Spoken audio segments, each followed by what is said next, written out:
Hello hi नमस्ते और पहला उत्तराखंड। आजकल एग्ज़ाम्स ख़त्म हो गए, कहीं रिजल्ट आ गए हैं और कहीं पर अभी रिजल्ट आने का इंतज़ार है। हमारे घर में भी एक है जिससे मैंने सोचा कुछ बातें करें, क्योंकि अक्सर मैंने ये सोचा देखा है कि पेरेंट्स बहुत सारे एक्सपेक्टेशंस रखते हैं और सोचते हैं कि छुट्टियों को यूटिलाइज़ करें और बच्चों को कुछ ना कुछ नया सिखाते हैं। पर बच्चे क्या सोचते हैं और वो किस तरह से अपनी जो ये गैप है रिजल्ट और उसके बीच की जो छुट्टियां हैं उनको कैसे एंजॉय करना चाहते हैं। मेरे साथ में वही चिरपरिचित चेहरा, मतलब मेरा, मैं बोर हो गया चेहरा देख देख के, सॉरी सॉरी सॉरी, नहीं तो ये बात भी नहीं करेगी। तो मैं और मियू बैठे हैं, ऐसे ही ख्याल आया। मियू, यक्षिका नयाल है ये। एग्ज़ाम ख़त्म? हाँ, आज मेरा लास्ट एग्जाम था। आज लास्ट एग्ज़ाम था। यस। तो अब पढ़ाई कब होगी फिर? स्कूल खुल जाए जब स्कूल खुलेगा, मतलब न्यू सेशन में, यानी कि अप्रैल। उसके थोड़े टाइम बाद। उसके थोड़े टाइम बाद। लेकिन एक चीज़ बताओ मुझे, ये जैसे पेरेंट्स, कई सारे पेरेंट्स बोलते हैं कि छुट्टियां होने वाली हैं, अब ये कराना है वो कराना है, कभी किसी क्लास में एडमिशन कराना है। बच्चे क्या सोचते हैं? आप लोगों को क्या लगता है? जब स्कूल में अभी तक नहीं पढ़ा तो क्यों पढ़ना पड़ेगा? अच्छा। और नहीं फायदा क्या है? नहीं, बहुत सारे कोर्सेज ना, जैसे कभी ये क्लास लगा दो, वो क्लास लगा दो, यानी डांस डिपेंड क्लास। कर, अगर बच्चे का मन है तो लगा, मजा आता है भाई, क्योंकि छुट्टियां तो है ही हम पे। हाँ घर पे वैसे भी हमने फोन नहीं चलाना है। हाँ ऐसे हाँ बोल रहा हूँ। हाँ। उसके अलावा जैसे मुझे भी अगर फोन मुझे ही डांस चलाना या है। फिर कुछ करना है, अगर कुछ एक्टिविटी है तो करा सकते हैं, क्योंकि उसमें हम एक तो फ़ोन से भी हटेंगे थोड़ा, हाँ और लोगों से दोस्ती हो जाती है और बहुत सारे फ्रेंड सर्कल बढ़ जाता है हमारा, और सोशल स्किल और एज स्किल तो हम वैसे भी सीख ही रहे हैं, तो मज़ा आता है। मज़ा आता है। अच्छा, किस तरह से, जैसे बहुत सारी चीज़ें ऐसे हैं, कुछ चीज़ें इंडोर होती हैं, कुछ आउटडोर होती हैं, तो किसी को आउटडोर के लिए फोर्स करना या किसी को इंडोर के लिए फोर्स करना, ये बच्चों के लिए कहाँ तक, आपको क्या लगता है? अगर मैं आपको बोलूँ कि वो कर, ये कर। जरूरी नहीं है। जैसे अगर मुझे कोई इंडोर गेम पसंद है, चेस या फिर लूडो या फिर कुछ ऐसे में ही, हाँ और अगर मैं वो कर रही हूँ तो उसमें भी कोई गलती नहीं, मतलब उसमें आप ये नहीं कह सकते कि बाहर जा। अगर मैं बाहर जाऊंगा तो मैं उतना मैं डिस्ट्रैक्टेड रहूंगा, क्योंकि मुझे नहीं जाना। और फिर अगर उसी समय अगर मैं चेस खेल रही हूँ, अगर मुझे पसंद है, मुझे नहीं आता चेस बिल्कुल ही, कुछ ना बोले उस पर, इग्नोर दैट पार्ट। हाँ, तो उसमें अगर मैं अंदर रहूँगी तो मुझे ज़्यादा अच्छा रहेगा और मेरा माइंड ज़्यादा अच्छे से वर्क करेगा। और जितनी स्किल्स मैं आउटडोर सीख रही थी उतनी मैं इंडोर भी सीखूंगी, क्योंकि वो माइंड गेम्स और उन सब में बहुत अच्छा है, तो इस। अच्छा, पेरेंट्स, एज ए पेरेंट, जैसे मुझे लगता है कि बच्चों को हर स्किल थोड़ा बहुत आनी चाहिए, एक बैलेंस होना चाहिए बच्चों में, है ना। There must be a balance in a child, like she or he must learn everything, she must have something or he must have something, like when it comes to speak or when it comes to deliver somewhere like that. Okay, what's your take in that?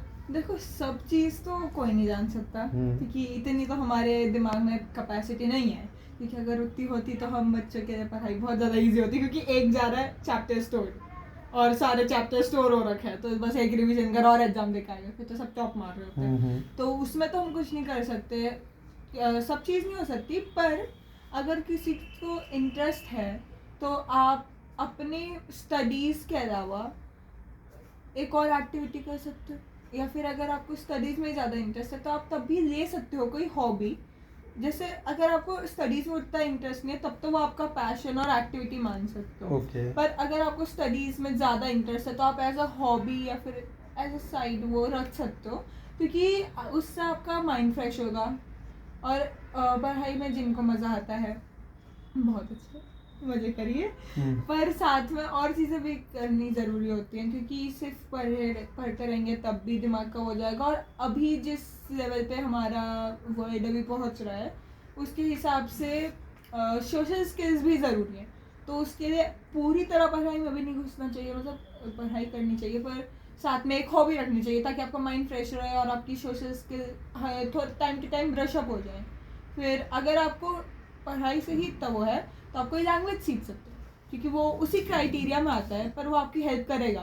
Okay, मतलब एक कोई अलग language सीख सकते हैं। कोई अलग language सीख सकते हैं, क्योंकि उसके बाद अगर आपको पढ़ाई से अगर आपने कुछ क्रैक कर लिया या फिर आपको कभी कोई साइड हसल चाहिए तो आप ट्रांसलेटर बन सकते हो। ट्रांसलेटर अच्छी जॉब है, अगर खासकर अगर आपको अच्छा, आप अच्छे मुझे से बता रहे हो कि अच्छी जॉब है। नहीं, बच्चे अच्छा बड़े है, हो रहे हैं भाई। क्योंकि हाँ। आप, और ज़रूरी नहीं है कि ट्रांसलेटर आपको कहीं जाना भी ज़रूरी नहीं है, बहुत सारे ऑनलाइन पेपर्स मिलते हैं जिन्हें आपको ट्रांसलेट करके वापस देने होते हैं, तो वो आप एज अ साइड हसल कर सकते हो। क्योंकि अगर किसी को पार्ट टाइम जॉब करनी है तो ज़रूरी नहीं है कि वो कोई ऐसी सस्टेनेबल जॉब ही हो कि कोई वेट्रेस या फिर कुछ वैसा। आप चाहो तो ऑनलाइन भी बहुत सारी जॉब्स ऑफर होती हैं, तो आप वो भी कर सकते हो, क्योंकि उनसे भी आप पैसे भी कमाओगे और उससे आपको एक ज़्यादा एडवांटेज होगा। क्योंकि जिस हिसाब से आजकल की मार्केट चल रही है और जो सब कुछ चल रहा है उसके हिसाब से वो वाली स्किल्स थोड़ी सी ऊपर आती हैं, चाहे हम वो माने ना माने।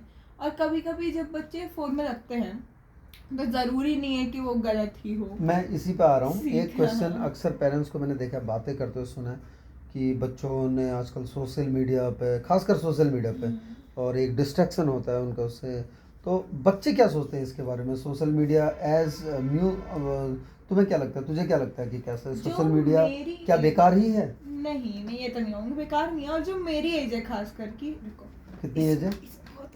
हाँ। मैं अभी 13 की हूँ, हाँ। अभी मैं 14 की हूँ, तो आप 13.5 मान सकते हैं। ओके। तो बेसिकली जो मेरी एज है, जो टीनेजर्स जिन्हें हम बोलते हैं, तो टीनेजर्स के दिमाग में ये सबसे अलग होता है, क्योंकि आप छोटे बच्चों के साथ भी फिट नहीं हो सकते, आप बड़ों के साथ भी फिट नहीं हो सकते, तो आप बीच में ही रह जाते हो।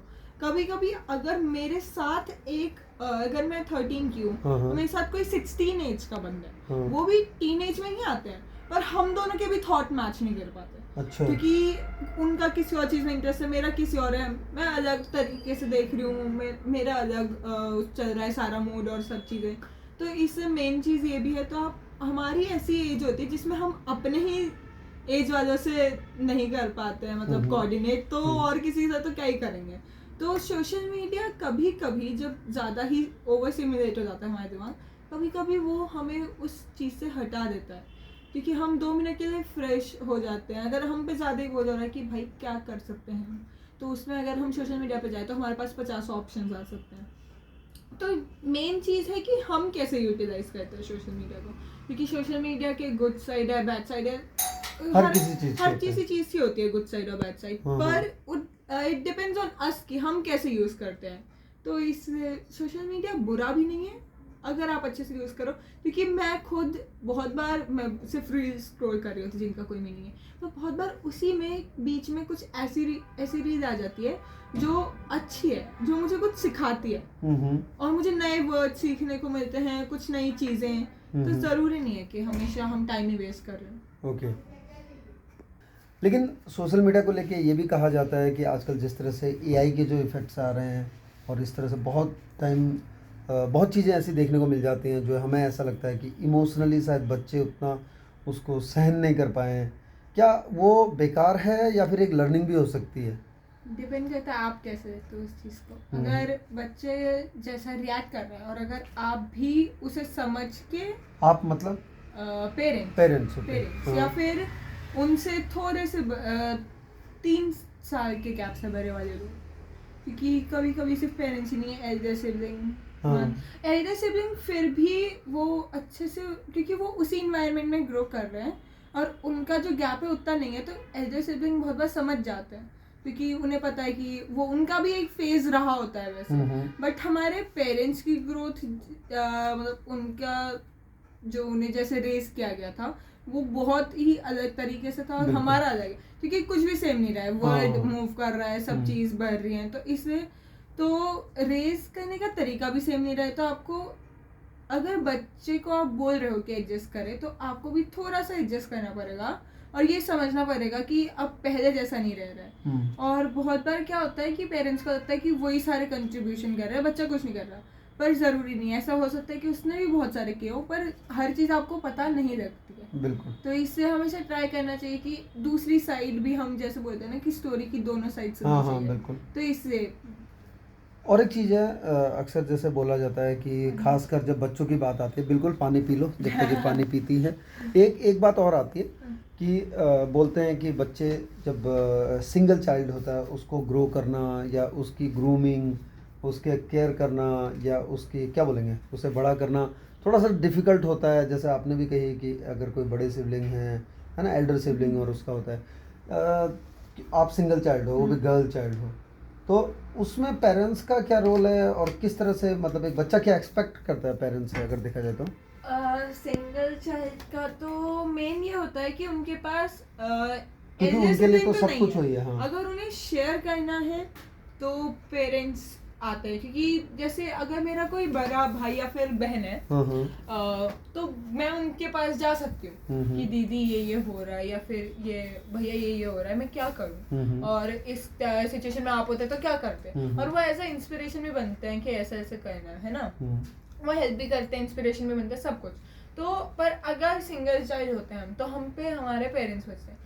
इसमें ये रहता है कि अगर पेरेंट्स कुछ ज़्यादा ही स्ट्रिक्ट रहे और मतलब सब चीज़ से मना कर दे और मतलब चांस भी ना दें, जैसे ही बच्चा अपनी फीलिंग्स एक्सप्रेस करे वो उन्हें डांटने लग जाए, तो इसमें बच्चे को हो सकती है प्रॉब्लम। बिल्कुल। और जो हमें आजकल वर्ड, हम अगर मैं डिप्रेशन वर्ड यूज़ करूँगी इसमें कि अगर पूरा ही मुझे स्ट्रिक्टली रख रहे हैं, मुझे कहीं जाने भी नहीं दे रहे दोस्तों के साथ, कुछ नहीं हो रहा है, और ना ही मेरे पास कोई एल्डर सिबलिंग है, single child, being a single child, तो उसमें क्या हो जाता है कि हमें लगता है कि इस एज में एक डायलॉग जो पेरेंट्स बहुत ज़्यादा यूज़ करते हैं कि तुम बच्चों को अभी डिप्रेशन का क्या पता, क्योंकि भाई डिप्रेशन की कोई एज नहीं होती, किसी भी डिजीज़ की कोई एज नहीं होती, किसी भी डिजीज़ या फिर किसी भी दिक्कत की, बीमारी की कोई एज नहीं होती, तो आपको वो कभी भी हो सकता है, और कभी कभी वो आपके इन्वायरमेंट से होता है, कभी आप खुद अपने आप को कैसे ट्रीट करते हो वैसा होता है, तो हम ऐसा नहीं बोल सकते कि तुम्हें इस एज में क्यों हो रहा है डिप्रेशन, क्योंकि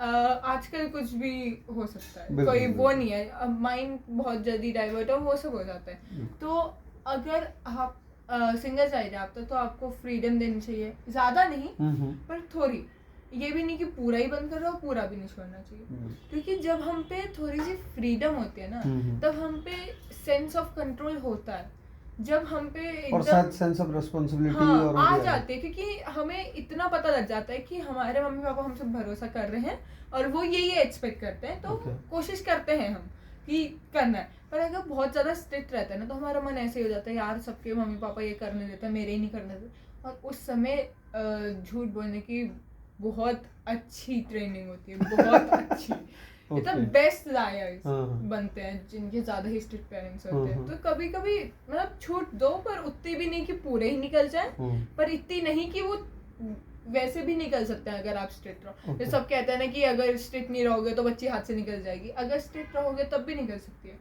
इससे अच्छा थोड़ा सा उसे अपने, और कभी कभी जैसे अगर मतलब ढील देके पतंग ऊंची उड़ानी है, लेकिन पूरी छोड़नी नहीं है, नहीं तो वो उड़ी जाती है, खोई जाएगी।